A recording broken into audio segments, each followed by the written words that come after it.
ایک رات مصر کے بادشاہ فرعون نے ایک خواب دیکھا کہ شام کی طرف سے ایک آگ آئی اور اس آگ نے تمام قبطیوں کے گھروں کو جلا ڈالا جبکہ بنی اسرائیل محفوظ رہے۔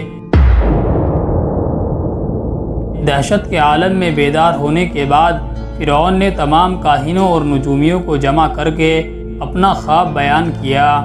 نجومیوں نے اسے بتایا کہ بنی اسرائیل میں ایک بچہ پیدا ہوگا جو فرعون کی بادشاہت کو ختم کرے گا۔ وہ بچہ کون تھا اور اس نے فرعون کی بادشاہت کا خاتمہ کر کے مصر کی تاریخ کو کیسے بدل ڈالا؟ اس ویڈیو میں ہم فرعون کے اس خواب اور اس پر اسرار بچے کے متعلق جانیں گے۔ فرعون خدائی کا دعوے دار اور بڑا ظالم و جابر بادشاہ تھا۔ اس نے بنی اسرائیل کو اپنا غلام بنا رکھا تھا، حالانکہ وہ حضرت یوسف علیہ السلام کے زمانے سے وہاں رہا کرتے تھے۔ یہ لوگ حضرت یعقوب کے دین کے پیروکار تھے، لہٰذا اس وقت اللہ کے نزدیک یہ سب سے بہترین جماعت تھی۔ انہوں نے فرعون کو سجدہ کرنے اور اسے اپنا رب ماننے سے انکار کر دیا۔ اسی وجہ سے بادشاہ اور اس کے حواری ان پر ظلم و ستم کے پہاڑ ڈھاتے اور ان سے گھٹیا کام کرواتے تھے۔ فرعون نے جب اپنا خواب کاہنوں اور نجومیوں کو بتایا تو انہوں نے اس کی تعبیر یہ بتائی کہ بنی اسرائیل میں ایک بچہ پیدا ہوگا اور اس کے ہاتھوں اہل مصر کی ہلاکت ہوگی۔ بنی اسرائیل کے یہاں بھی شروع سے یہی بات مشہور تھی، لہٰذا اس خواب کے بعد وہ مزید فکر مند ہو گیا اور اس نے یہ حکم جاری کر دیا کہ بنی اسرائیل میں پیدا ہونے والے تمام لڑکے قتل کر دیے جائیں۔ اس حکم کے مطابق فرعون کے حواری اور اس کے سپاہیوں نے ہر ممکن قدم اٹھایا تاکہ کوئی بھی نومولود لڑکا زندہ نہ بچ پائے، لیکن اللہ کے فیصلے اٹل ہوتے ہیں۔ دیکھتے ہی دیکھتے بنی اسرائیل کے ہزاروں نومولود بچے قتل کر دیے گئے۔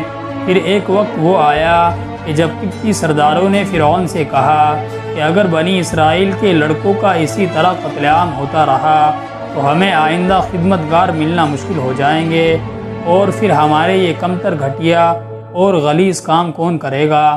اس پر فرعون نے حکم جاری کیا کہ 1 سال چھوڑ کر بچے قتل کیے جائیں۔ ان دنوں حضرت موسیٰ علیہ السلام کی والدہ اپنے حمل کے ابتدائی دنوں میں تھی۔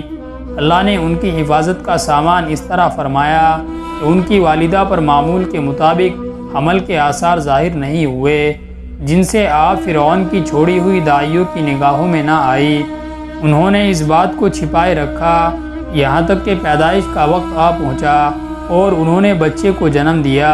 نجومیوں نے فرعون کو اطلاع دی کہ بچہ پیدا ہو چکا ہے۔ اس اطلاع نے فرعون کو بدحواس کر دیا۔ اس کے سپاہیوں نے گھر گھر تلاشی شروع کر دی۔ جس سال بچوں کا قتل بند تھا اس سال حضرت موسیٰ کے بھائی حضرت ہارون پیدا ہوئے، اور جس سال قتل جاری تھا اس سال حضرت موسیٰ علیہ السلام کی پیدائش ہوئی۔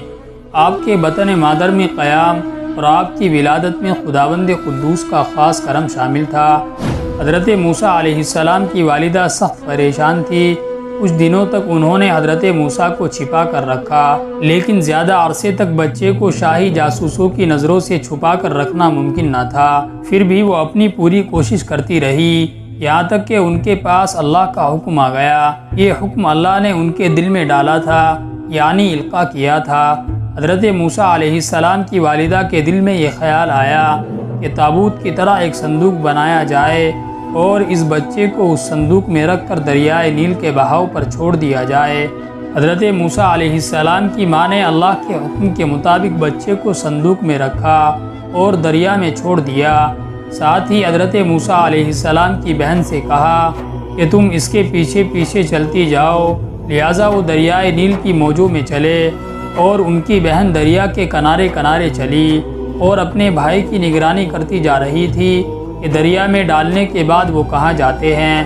صندوق بہتا ہوا محل کے تالاب میں پہنچ گیا۔ وہاں فرعون کی بیوی ملکہ اور خادمائیں لطف اندوز ہو رہی تھی کہ صندوق پر ملکہ کی نظر پڑی۔ اس نے کنیزوں کو حکم دیا کہ صندوق کو تالاب سے نکال کر لاؤ۔ صندوق کھولا گیا تو اس میں ایک حسین اور تندرست بچہ آرام سے لیٹا ہوا تھا۔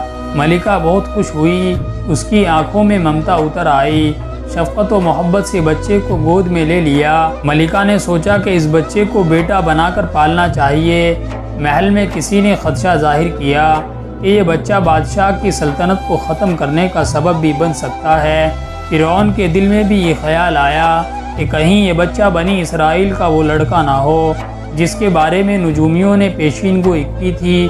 لیکن فرعون کی بیوی نے کہا یہ بھی تو ہو سکتا ہے کہ یہ بچہ ہماری آنکھوں کی ٹھنڈک بنے یا ہم اس کو اپنا بیٹا بنا لیں، اور اس طرح فرعون حضرت موسیٰ کے قتل کے ارادے سے باز رہا۔ بچے کو جب محل میں لے جایا گیا تو اس نے دودھ کے لیے رونا شروع کر دیا۔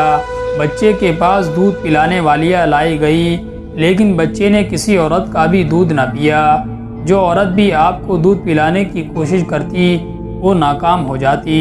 ادھر حضرت موسیٰ علیہ السلام کی بہن دور کھڑی یہ سب دیکھ رہی تھی۔ حضرت موسیٰ علیہ السلام کی بہن نے فرعون کی بیوی سے کہا کیا میں تمہیں ایسا گھر نہ بتاؤں جو اس بچے کی تمہارے لیے پرورش کرے اور اس بچے کی خیر خواہ ہو، اس لیے کہ وہ ایک غریب گھرانہ ہے۔ جب انہیں معلوم ہوگا کہ یہ بچہ فرعون کے گھر سے آیا ہے تو انہیں انعام و اکرام ملنے کی امید رہے گی۔ فرعون کی بیوی نے کہا اچھا چلو ٹھیک ہے، لہٰذا آپ کی بہن انہیں گھر لے کر آئی۔ والدہ محترمہ نے بچے کو دودھ پلایا تو آپ نے فوراً دودھ پینا شروع کر دیا۔ اب چونکہ بچے نے کسی اور کا دودھ پینا قبول نہیں کیا تھا اس لیے وہ خود بچے کو لے کر آتے تھے۔ اس طرح حضرت موسیٰ علیہ السلام کی والدہ کا بے حد احترام ہونے لگا، اور اس طرح حضرت موسیٰ علیہ السلام شاہی محل میں پرورش پا کر جوان ہو گئے اور پورے توانا ہو گئے۔ لہٰذا اللہ تبارک و تعالی نے آپ کو نبوت کے منصب پر فائز کیا۔ آپ نے بنی اسرائیل کو فرعون سے آزادی دلائی اور مصر سے نکل گئے۔ فرعون بنی اسرائیل کو ختم کرنے کے لیے لشکر لے کر روانہ ہوا۔ جب بنی اسرائیل بحر احمر کے قریب پہنچے تو اللہ نے ان کے لیے دریا کے بیچ سے راستہ کھول دیا۔ یہ وہی موقع تھا جب فرعون کا وہ خواب پورا ہونے والا تھا اور اس کی بادشاہت اور لاؤ لشکر سب کچھ تباہ و برباد ہونے والا تھا۔ بنی اسرائیل تو سمندر کے پار چلے گئے، مگر جب فرعون اپنے لشکر سمیت ان کے پیچھے آیا سمندر کا یہ راستہ بند ہو گیا، اور اس طرح فرعون اپنے لشکر سمیت دریائے نیل میں غرق ہو گیا۔